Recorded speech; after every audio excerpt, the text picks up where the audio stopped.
Assalomu alaykum do'stlar. Bugun sizlar bilan qiziqarli bo'lgan keysni birgalikda tahlil qilamiz. Demak, boshladik. 43 yoshli ayol ofisga keldi.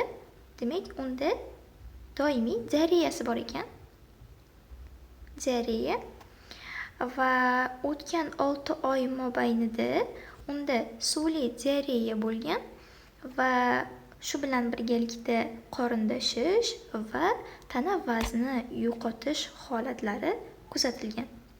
O'tgan 2 hafta mobaynida uning tirsaklarida demak qichishtiruvchi toshmalar paydo bo'lgan, xuddi mana bu quyidagi rasmga o'xshagan.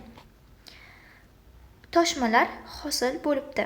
Demak, bu patsient dastlab mana shu simptomlarni boshqarish uchun dietasini tolali mahsulotlar bilan o'zgartiribdi.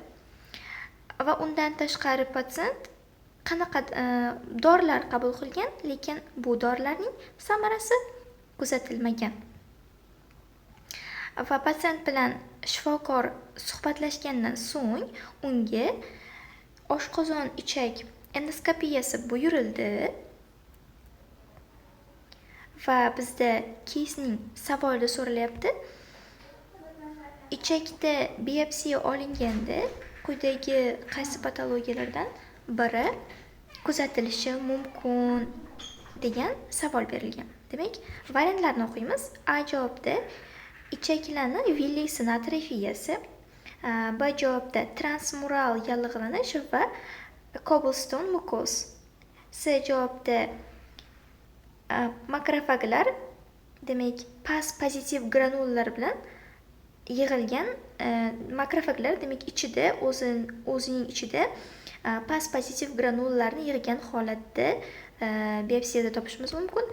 D javobda esa mukazal eritema va u bilan birgalikda neytrofillar infiltratsiyasi. E javobda bir nechta adenomatoz poliplarni topishimiz mumkin deyapti. Demak, keysda 43 yoshli ayol, diareya va demak tirsak sohasida toshma bor.